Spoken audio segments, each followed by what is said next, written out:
दोस्तों, चाहे कुछ भी हो जाए, भूल कर भी ऐसी 5 महिलाओं को नवरात्रि का व्रत कभी भी नहीं रखना चाहिए।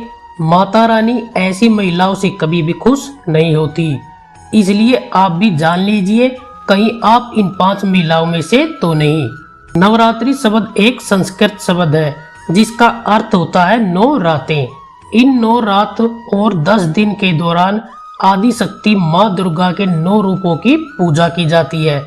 नवरात्रि में सभी विवाहित स्त्रियां माता रानी का व्रत जरूर रखती हैं, लेकिन कुछ ऐसी महिलाएं भी हैं जो इस व्रत को न रखे तो ही अच्छा है। दोस्तों, मान्यताओं के अनुसार आज हम जिन महिलाओं के बारे में बात करने वाले हैं, उन्हें नवरात्रि के व्रत से हमेशा दूर रहना चाहिए, नहीं तो माता रानी क्रोधित हो सकती हैं। तो दोस्तों, चलिए जानते हैं उन महिलाओं के बारे में। दोस्तों, सबसे पहले है तलाकशुदा महिला। शास्त्रों के अनुसार तलाकशुदा पुरुष या महिलाओं को नवरात्रि का व्रत कभी भी नहीं रखना चाहिए, क्योंकि शादी 2 दिलों का बंधन होता है, जिसके बंधन में आजीवन रहना होता है, ना कि अलग अलग। माता रानी टूटे हुए जोड़े को स्वीकार नहीं करती है।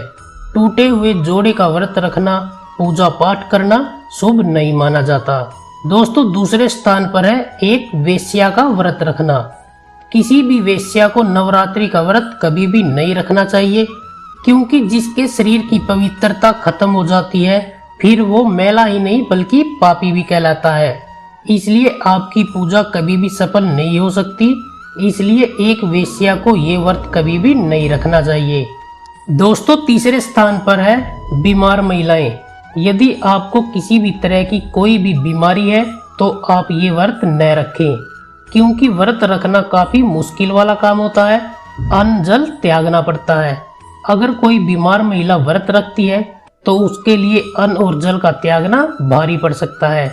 बीमारी घटने की बजाय बढ़ भी सकती है। आस्था के लिए स्वास्थ्य का भी ध्यान रखना पड़ता है। इसलिए एक बीमार महिलाओं को ये व्रत नहीं रखना चाहिए। दोस्तों, चौथे स्थान पर है अधूरा व्रत रखने वाली महिलाएं। यदि आप व्रत रख लेती हैं लेकिन बाद में उसे बीच में छोड़ देती हैं, तो ऐसा करना सबसे बड़ा पाप माना गया है। इसलिए जो महिलाएं अपनी मर्जी से नवरात्रि का व्रत रखती हैं, तो उसे ये सोचकर ही व्रत रखना चाहिए कि वह पूरे 9 दिन व्रत रखेंगी। बाद में शरीर में कमजोरी या भूख की वजह से जो महिलाएं नवरात्रि के व्रत को बीच में तोड़ देती है, माता रानी उसके परिवार का कभी भी भला नहीं होने देती और वह पाप का भागीदार बनती है। इसलिए व्रत को सच्चे मन और तन से करना चाहिए। दोस्तों, 5वें स्थान पर है असभ्य व्यवहार तथा गुस्सेल महिलाएं। दोस्तों, यदि आपको बार बार गाली देने की आदत है तो आप जितना जल्दी हो सके इस आदत को छोड़ दें। अगर माता रानी को प्रसन्न करना है तो तन मन से पूजा पाठ करना होगा। अपने व्यवहार में सभ्यता लानी पड़ेगी।